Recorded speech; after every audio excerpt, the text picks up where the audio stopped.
أينما كنا أينما. وعلیک السلام و رحمت الله و برکاته. برادر دلیل میخواهد که یا که دلیل باشد برای او که بس کند، یعنی که قبر، یعنی در گوریستان کافران قبر چی کردن، کار کردن. برادر دلیل بسیار است. منم خیلی سه دلیل میاریم برادر گرامی. یکم از قرآن میاریم.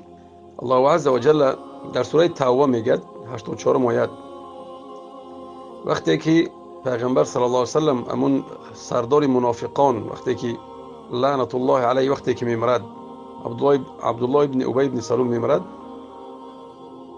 پیغمبر میخواد جنازهش کند. الله چیش میگه؟ ولا تصلی علی احد منهم مات ابدا. میگه هرگز نماز جنازه را برای آنها نخوان، کسی که از آنها بمیرد برای آنها جنازه نخوان. الله امر میند پیغمبر که جنازهش نخوان، کافرا را، منافقا را.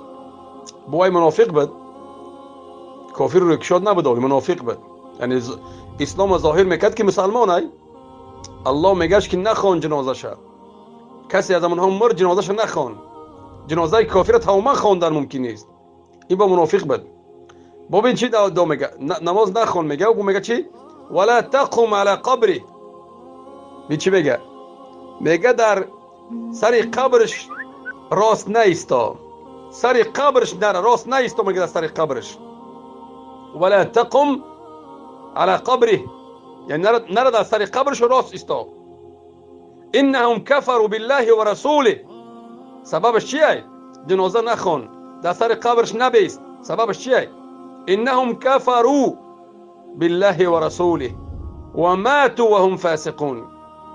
هر آینه آنها به الله و رسولش کفر ورزیدند و مردند و آنها در چی؟ در حالت فاسقی. فاسق مردن رفتن، کافر مردن رفتن. دویم دلیل، آیا کافر دفن کردن درست است یا که نیست؟ اصلا کافری که میمرد مسلمان جایز دفنش کند؟ جایز نیست که مسلمان کافر دفن کند، جایز نیست تماما. به یک شرط جایزه تمام. شرط چیه؟ اگر که یگان کس نباشد که اون کافر دفن کند، گور کند. برای چی؟ یعنی یگان کس گورش نکند، برای در بیرون که من بو میگیرد، مردم اذیت میتید. برای مسلمان ها میگن برای خاک بخورید تای گورش کنید، تای خاکش کنید که بو نکند. به همین سبب میگه برای گورش کنید. پیغمبر چی میگه؟ چه خیلی که میگه پیغمبر صلی الله علیه و سلم مرده هایی که در بدر از کافرها بودن، در جنگ بدر وقتی که از کافرها مرده بودن، امنها را چی گفت؟ گفت برای چه قریب کنی گورشو کنی، دفشون کنی، تای خوش کنی بو نگیرن. همه خیلی دیگر عمکیش ابو طالب وقتی که وفات کرد ابو طالب چی گفت؟ عمکیش که دفاع میکرد که کافر مرد، که گفتش که بیا عمکی ایمان بیار، ایمان ناورد. بای علی را رضی الله عنه را چی گفت پیغمبر؟ اذهب فواری.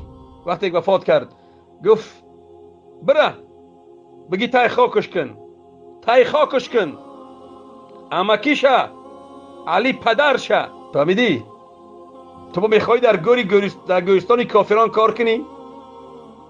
حدیث در ابو داود است 3214 کسی میخواهد و امام نسائی 190 حدیث صحیح آمدگیه. برای بکو ملات بگو بکو ملات بیاون، اگر ملات ذره حدیث بوبر باشن. این یک حدیث. دویم حدیث، تو حدیث میخوای؟ حدیثت میاریم جان. در صحیحین از عبدالله ابن عمر رضی الله عنهما، در صحیحین یعنی بخاری مسلم، عبدالله ابن عمر روایت می‌کند که از او الله راضی باشد، میفرماید که مررنا مع رسول الله صلی الله علیه و سلم علی الحجر. با همراهی پیغمبری بزرگوار صلی الله علیه و سلم از یک چی بود؟ از حجر گذشتیم، یک جایی که در کافران مرده بودن، اصحاب الحجرش میگفتن.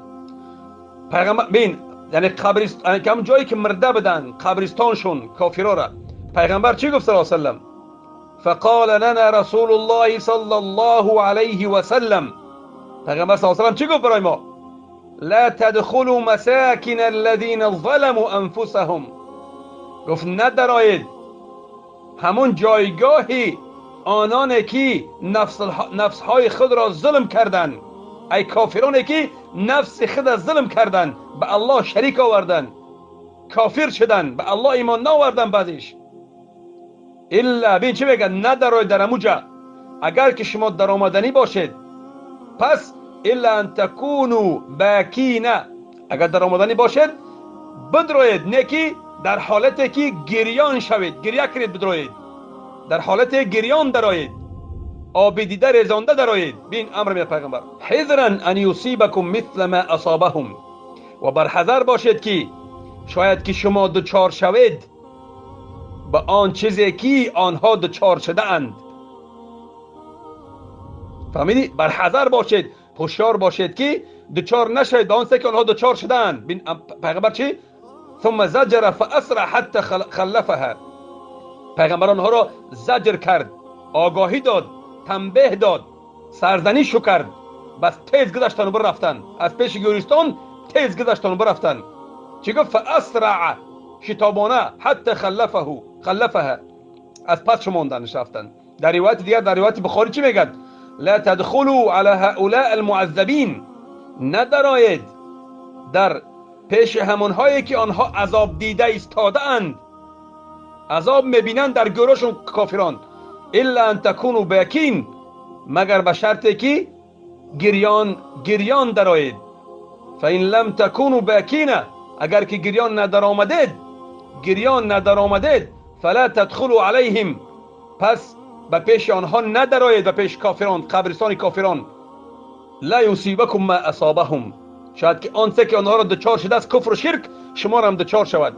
در همین حدیث امام حافظ ابن حجر چی میگه رحمت الله علیه در کتاب فتح الباری؟ فیه زجر عن السکن فی دیار المعذبین، میگه در اینجا تنبیه هست، سرزنش است که انسان در هموجه ایستد، در همون دیاری که در اوج عذاب است، در همون قبرستانی که در اوج عذاب دیده ایستادن کافران در قبرهاشون، باید انسان وقتی که آمد شتابانه میگه بگذرد. اینا کی میگه؟ امام حافظ ابن حجر. شاید هم ملایاتون همین نام همین شنویده باشد. حافظ ابن حجر شرح دهنده کتاب صحیح بخاری است. همه خیلی دیگر در زیر همین حدیث امام مالک میگه و امام طحاوی میگه و امام نووی میگه که درست نیست گذشتن به پیش قبرستان و در آمدن در پیش قبرستان کافران.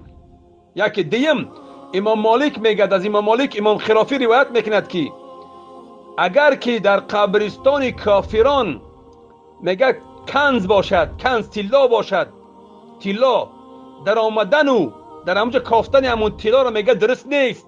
بین اگر طلا باشد، میگه طلا، امام مالک میگه طلا باشد و رفتن گورستان کافران و طلا را کافتن میگه حرام، درست نیست. بین اگر طلا باشد میگه نداره طلا باشد. اگر قول امام کی مالک است. امام قرطبی چی میگه در همین حدیثا؟ و علیها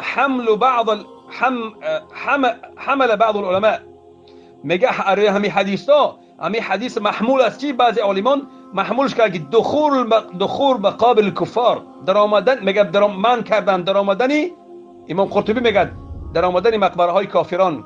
فإن دخل انسان شيئا من تلك المواضع والمقابر فلاسفة التي ارشد الیها النبی صلی الله علیه وسلم، اگر بدراید پس باید میگه گریان دراید، اگر که نه باید ندراید، باید شتابانه بگذرد برود. این جاخیل پیغمبر اکرم صلی الله علیه وسلم باز چی میگه؟ میگه در انسانی که به پیش قبرستان کافران میگذرد، به پیش قبرستان کافران، میگه باید چی بگه؟ ابن ماجه از عبدالله ابن عمر روایت شده است، میگه حیثما مررت، پیغمبر میگه صلی الله علیه و سلم، قال صلی الله علیه و سلم حیثما مررت بقبر المشرک فبشره بالنار، میگه کدام وقتی که به پیش قبر مشرک کافر گذشتی، پس اون کافر بگو که تو از آتش دوزخ، تو مژده بده او را که تو در آتش دوزخی.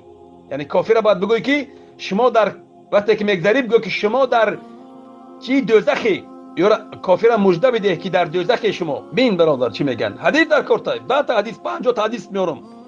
این یکی دیگر معنا دارد. با دیگر این فقط برای رفتن قبرستان یک انسان کار میکند در درونج برای آنها چی میتراشد؟ برای آنها کریس میتراشد. کسی که کریس میتراشد کو اهل علم میگن که وای از دین خارج میشود. برای چی؟ برای اعتراف میکند که اصلا کریس میدونه برای چی ای؟ گو که کیرا عیسی علیه السلام کریس کردگیان در کریس زدگیان. گو عیسی علیه السلام کشتگیان. فهمیدی؟ گو که خداش نکشته یهودا خدای وای رو کشتگیان. عیسی برای آنها خدای. شما کریس بینه گو که چی؟ در همون کریس گو خدای آنها را کشتگیان. شما به همون اعتقاد میکنی. شما در همین گناه شریکه کی؟ در همین گناه شریکه کی؟ همین اعتقادی که برای آنها کریس میتراشه و کریستا را میگه در سر قبرای آنها میزنه و قبر آنها دیوال میکنید. پیغمبر قبرستان مسلمانان را دیوال کردن من کرده است. پیغمبر چی میگه صلی الله علیه و سلم؟ از جابر روایت است که نه النبی صلی الله علیه و سلم ان یبنى علی القبر و ان یجسس و ان یقعد علیه. پیغمبر من کرده است که دیوار کردن قبر من کرده است برای مسلمان. من کرده است که حرام است دیوار کردن. شما میرید قبر کافر دیوار میکنید.